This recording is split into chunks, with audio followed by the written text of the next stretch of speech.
خواتي خواتاتي اهلا وسهلا مرحبا بكم يا جماعة الخير مساء الخير عليكم مازال في اللون والسلام عليكم. J'espère que vous allez bien, j'espère que vous vous portez bien. Vous avez certainement vu notre émission d'avant-hier et même d'hier où nous avons été très critiques à l'encontre des partis politiques qui annoncent vouloir participer à l'élection présidentielle anticipée du 7 septembre prochain sans réellement exister sur le terrain, sans apporter des solutions, sans proposer une alternative, sans demander des garanties démocratiques, sans demander une contrepartie démocratique, sans entamer un bras de fer avec le régime pour conditionner leur participation aux élections avec certaines conditions minimalistes, un minimum vital, à savoir les libertés publiques et individuelles, un débat démocratique, pas de détenus politiques, liberté de la presse, ouverture des espaces publics. Pour qu'il y ait une élection, il faut au moins qu'il y ait des minimums, des bases. C'est quoi les bases d'une élection présidentielle?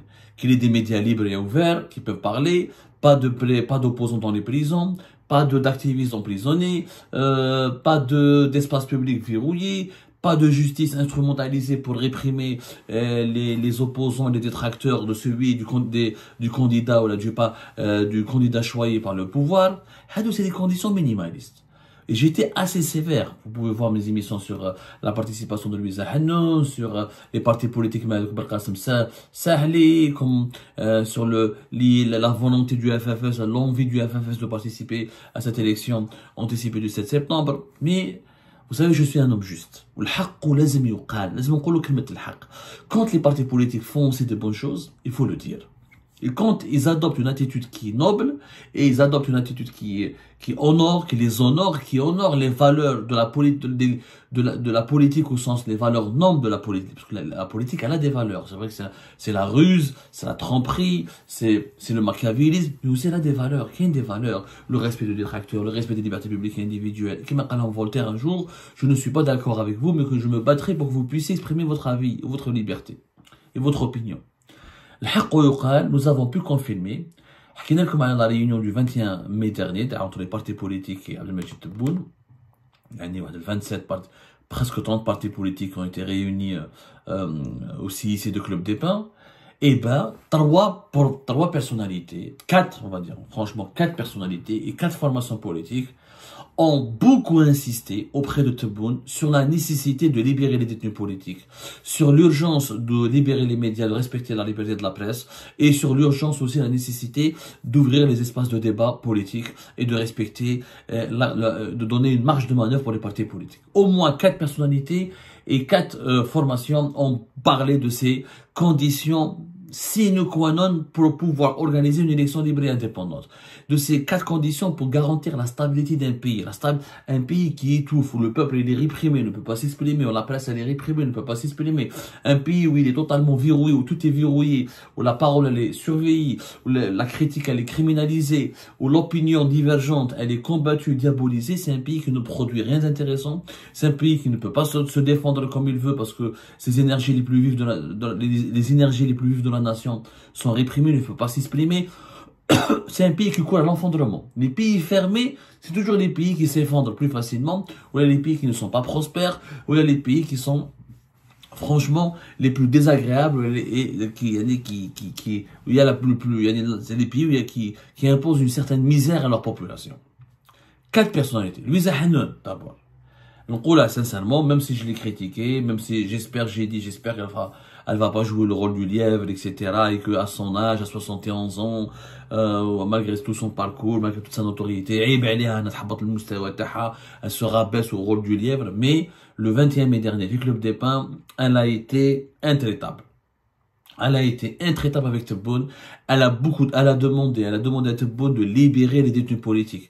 Elle a même critiqué la décision du régime Tebboune de ne pas autoriser les marches de soutien pour la cause palestinienne. Le régime algérien parle tout autour de la Palestine, il critique Israël, il diabolise le sionisme, il fait des collaborateurs de celles et ceux qui ont connu un ressortissant israélien ou là qui ont travaillé de près ou là de loin avec Israël comme étant des traîtres à la nation, des salopards, des gens des gens qui méritent même pas d'être algériens, alors que lui-même, qui sacralise la cause palestinienne, il interdit à son propre peuple d'organiser des marches pour la question palestinienne. qui jouent dans les pays occidentaux, dont les régimes ont des alliances politiques importantes avec Israël, comment les populations manifestent pour la Palestine, comment les campus universitaires aux États-Unis d'Amérique, en Europe occidentale, sont bloqués, secoués par des manifestations pour la Palestine, comment les actions de la société civile européenne et nord-américaine se mettent en place en solidarité avec la Palestine. Je vois l'Algérie, il n'y a rien. Il n'y a que les médias, les représentants du gouvernement, la diplomatie algérienne, mais le peuple ne peut pas s'exprimer, ne peut pas organiser une marche, ne peut pas organiser une collecte, ne peut pas organiser une action pacifique, ne peut rien faire.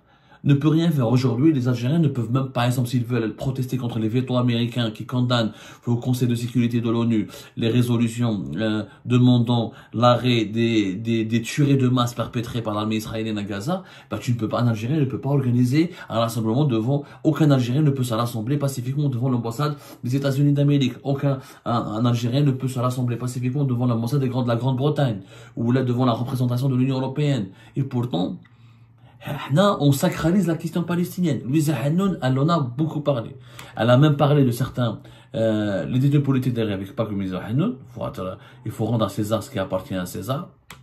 La vérité, Soufiane Djilali, il a demandé la libération de 230 militants politiques qui sont encore emprisonnés, dans des personnalités politiques, mais à l'Irdeli, qui m'a Qadi Hassan, le journaliste Qadi Hassan, Belkacem Sahli, Hgarto, صراحة بالقاسم سحلي البارح طحت عليه قلت باللي n'a pas de parcours, c'est un cafard politique ou j'ai dit باللي il n'a aucune épaisseur, c'est un personnage qui n'est pas intéressant, on entend parler de lui que pendant les élections, il n'est même pas capable d'élaborer un programme, mais lui, il a la vérité, 21 mai, Club des Pins, il a dit droit dans les yeux à Tebboune, c'est pas normal, nous avons des espaces publics et politiques totalement fermés, nous les partis politiques on peut pas s'épanouir, on peut pas s'exprimer, on peut pas se réunir comme on veut, nos adhérents, nos sympathisants ne peuvent pas parler, ne peuvent pas s'exprimer librement, ils ont peur, on est terrifiés. Il a dénoncé ce climat de terreur politique. Donc Soufiane Djilali, Louisa Hannoun et le FFS, à travers son secrétaire national, Aouchiche, comment on appelle ça, Youssef Aouchiche, lui aussi il a demandé la libération des détenus politiques. Il a demandé la libération des détenus politiques, le respect des libertés publiques et individuelles, et surtout, il a demandé à Tebboune que la liberté de la presse soit respectée. Sinon, on ne pourra pas organiser une élection présidentielle anticipée, démocratique, ouverte et crédible et populaire.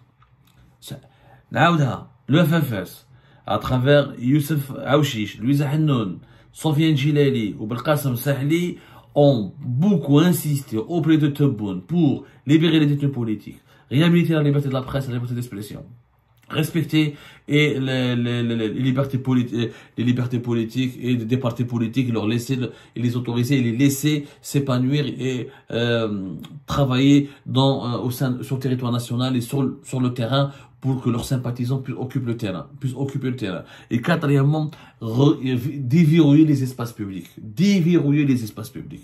Laisser les partis aller à la télé, dans plusieurs télévisions, organiser des meetings, les maisons de culture, les salles des fêtes, peu importe, sur le terrain, organiser des rassemblements, notamment, comme l'a dit Louisa Hannoun, des manifestations pour la Palestine. L'Algérie, l'un des pays, la Palestine, l'État de Palestine a été proclamé depuis Alger lors d'un congrès.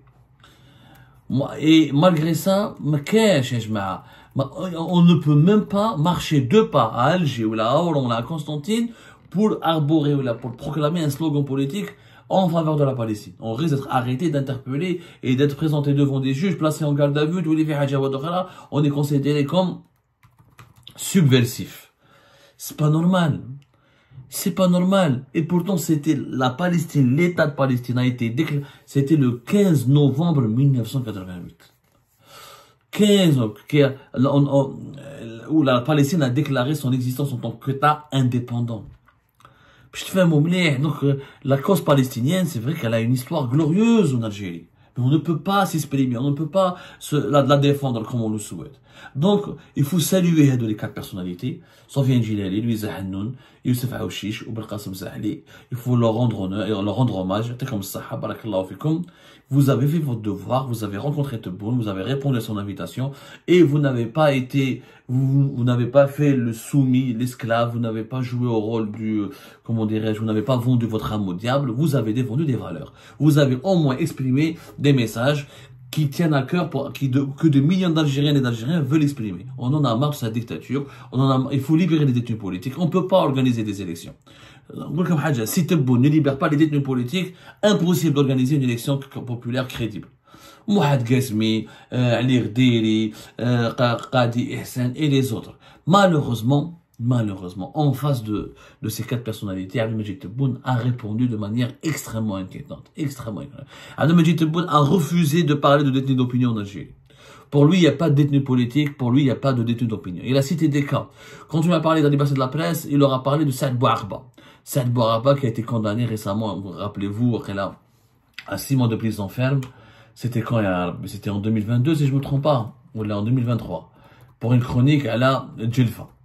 Pour une chronique satirique à la Djelfa. Wesh يقولهم Tebboune. Voilà, c'était en octobre 2023. Qu'est-ce qu'il aura dit Tebboune? On l'a épargné. La justice lui a pris, n'a pas voulu le mettre en prison à cause de son âge avancé. Il est très âgé. Ça ne part pas. Malade et très âgé il a dépassé 80 ans, 78 ans. 78 ans, il y a une slick شعرة كما نقولوا حنا بالجزائرية. Tebboune قال لهم vous devriez vous devrez nous remercier. Sidi a fait un article selon Tebboune, Saad Bouarba, il a insulté toute une région. Il avait dépassé les limites, il fallait qu'il soit puni, il fallait qu'il soit emprisonné, mais comme il est très âgé, on lui a épargné la prison. Pour Qadi Ihsan, la même chose. Il refuse de considérer Qadi Ihsan comme un détenu d'opinion. Il a dit que Qadi Ihsan n'avait absolument rien à voir avec la presse, qu'il a été condamné pour avoir obtenu un financement occulte depuis l'étranger. Alors qu'encore une fois, le procès, ça a été prouvé pendant le procès que Qadi Ihsan n'a obtenu pas de procès occulte, n'a obtenu aucun financement occulte, puisque c'est sa propre fille, Tinhinan, qui lui a envoyé l'équivalent de 30 000 euros. Donc c'est une Algérienne qui est établie à Londres, à l'étranger, qui travaille, qui a un bon salaire, qui a fait une belle carrière à l'étranger, qui a voulu aider son père dans le cadre du développement de son média. C'est tout. ما كاينش حاجة وأخرى باش تفهموا مليح. Et malgré ça, il a été condamné à 5 ans de prison ferme par le tribunal de Sidi Mohamed. Donc sa peine a été encore aggravée jusqu'à 7 ans de prison ferme. Rappelez-vous, d'ailleurs, l'affaire Qadi Ihsan, c'est pas la peine de revenir là-dessus, d'aller à les détails, etc. On en a parlé 1000 fois. C'était malheureux. Mais Tebboune refuse de considérer Qadi Ihsan comme un détenu politique. Et pour lui, il doit absolument continuer à écoper de sa peine, à accomplir sa peine. Donc il a été condamné pour réception de fonds depuis l'étranger dans le but d'accomplir d'inciter ou à accomplir des actes susceptibles de porter atteinte à la sécurité de l'État, à la stabilité, au fonctionnement normal de ses institutions, à l'unité nationale et à l'intégrité territoriale. Alors qu'encore une fois, Qadi Ihsan n'a jamais voulu menacer la sécurité nationale ou l'intégrité territoriale. Il n'a pas reçu de l'argent depuis une puissance étrangère. C'est quand même sa fille qui lui a donné de l'argent. Je répète, c'est sa fille. Et la peine, l'alourdissement de sa peine est intervenu au mois de juin. Voilà, c'était au mois de juin, le 18-19 juin 2023. Donc Tebboune, pour lui, il n'y a pas de détenu politique. Pire encore, à chaque fois qu'on lui parle de certains cas de détenus politiques, Tebboune, notamment, il a redit ça le 21 mai dernier, face à Louisa Hannoun, face au patron du FFS, face aux représentants du FFS, face à Sofiane Djilali et face à Belkacem Zahli. Il leur a dit, écoutez, ce n'est pas ça la priorité, clairement. Pour Tebboune, la priorité est de lutter contre les ingérences étrangères. Durant c'est ce qu'on m'a certifié au cours de nos investigations. On nous a certifié cela. C'est que Abdel Majid Tebboune ne parle que du risque de l'ingérence étrangère, risque élevé, menace de la déstabilisation de l'étranger, donc péril majeur parce qu'il y a des puissances étrangères qui complotent contre l'Algérie, il veut saboter le pays. Il leur a dit qu'il y a des puissances étrangères et des intérêts étrangers qui veulent saboter ces élections. Ils veulent pas que les élections présidentielles aient lieu. Je ne sais pas qui est cette puissance étrangère, qui sont ces intérêts étrangers qui ne veulent pas permettre, qui ne veulent pas laisser l'Algérie organiser sa propre élection présidentielle.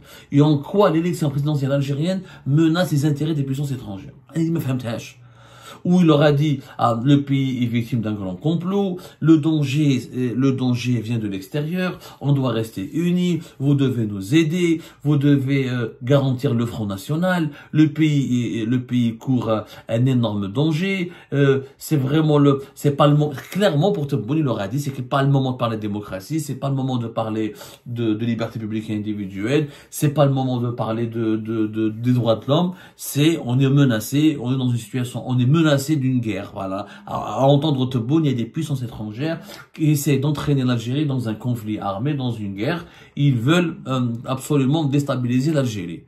Pourquoi? Comment? Qui sont ces puissances? Bien sûr, on parle des Émirats, on parle du Maroc, on parle d'Israël, on parle de l'Occident, quelquefois, je sais pas, on parle du Maroc, d'Israël, des Émirats essentiellement. Voilà. Globalement. Mais, est-ce que cela justifie qu'on s'en prenne à des Algériens et des Algériens? Est-ce que c'est à cause de Qadi Hssen, de Mohamed Ghazmi, ou là des militants du MAC, ou là des activistes du Hirak, ou là des journalistes indépendants? Est-ce que c'est à cause de Abdou Sammar, ou la Malabelish, d'autres cyberactivistes établis à l'étranger, que des puissances étrangères menacent l'Algérie, ou là veulent lui faire la guerre? Et c'est pas de notre faute. Ça, moi, je voudrais juste moi j'aurais aimé assister à cette réunion. Franchement, moi j'aimerais bien rencontrer Tebboune pour qu'il m'explique pour qu'il m'explique sa vérité. Ok, il y a une menace contre le pays. Ok, le pays court un grand danger. Il y a un environnement géopolitique qui est hostile à l'Algérie. On est les premiers à le souligner, en tout cas en ce qui me concerne. En ce qui concerne Qadi Hssen, par exemple, j'ai lu ses écrits, on fait partie de ces intellectuels, de ces journalistes qui ne cessent de sonner l'alarme et de tirer la sonnette d'alarme pour dire attention, notre pays est entouré de conflits, il y a un nouvel ordre géopolitique mondial, il faut que l'Algérie protège sa souveraineté, mais avec du développement, avec encore plus d'ouverture d'esprit, avec plus de démocratie, en garantissant à la population algérienne des meilleures conditions de vie. Et parmi les meilleures conditions de vie, il y a les libertés publiques et individuelles et les droits de l'homme. C'est-à-dire que quand tu mets en prison Qadi Hssen, en quoi tu vas protéger l'Algérie contre les Émirats, ou là contre le Maroc, ou là contre Israël? Qu'on m'explique, quand Mohamed Ghazmi, ou là un activiste du Hirak, ou là un militant de la cause berbère qu'on assimile à un militant du MAC alors qu'il n'a pas porté une arme, ni organisé une action de protestation pour demander l'indépendance de la Kabylie, ou là quand tu t'en prends à Ali Rderi, le général Ali Rderi, en quoi son maintien en prison permet à l'Algérie de se protéger, de protéger sa sécurité, de renforcer sa sécurité nationale et de renforcer sa souveraineté nationale pour ne pas être attaqué par les Émirats, le Maroc ou l'Israël? Fahamouna. Celui qui peut défendre l'Algérie, c'est Ali Rderi, c'est Qadi Hssen avec sa plume et son média, c'est Abdou Sammar, on est là, ce sont nous qui pouvons, ce sont nous les enfants de l'Algérie. Ce sont nous qui nous avons pour mission d'enclencher une prise de conscience, de provoquer une prise de conscience, de mobiliser la population, d'éduquer l'opinion publique nationale pour lui dire voilà, il y a un danger extérieur, on doit tous être unis contre ce danger extérieur, l'Algérie doit être consciente de sa pluralité, de sa diversité, il ne faut pas le diviser notre pays, on a une mission, il faut développer notre pays, justement, il faut que notre pays devienne une puissance régionale pour qu'on puisse se protéger. Mais on ne se protège pas contre les agressions étrangères en emprisonnant ces intellectuels, ces journalistes, ces plus brillantes personnalités politiques, en verrouillant les espaces politiques, en écrasant les partis de l'opposition, en écrasant les journalistes indépendants, en forçant à l'exil les figures emblématiques les plus importantes de la presse. C'est pas normal, c'est pas comme ça qu'on protège le pays. Au contraire, on est en train de précipiter le pays dans le danger. On est en train d'entraîner l'Algérie au fond du trou. Il y a un trou, j'aurais aimé juste expliquer à Tebboune, monsieur Tebboune, صلي عنبي وعن بليز كما نقولوا احنا في الجزائريه. ماهوش قاضي احسان اللي حيدخل لك لو ماروك ولا اسرائيل ولا لي زيميرات. سي با قاضي احسان 63 سي موحد قاسمي. واش موحد قاسمي مسكين؟ واش علاقة موحد قاسمي يعني بلوس سي طونشير مع مرمي في الحبس في اضرار؟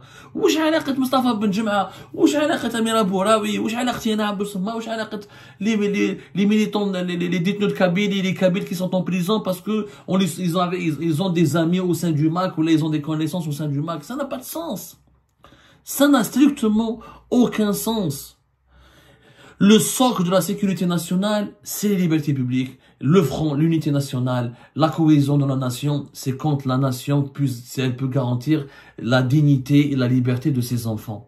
Une nation qui ne garantit pas la dignité et la liberté à ses enfants est une nation qui ne peut pas faire preuve de cohésion, ni preuve d'unité. Elle ne peut pas se protéger contre un quelconque danger.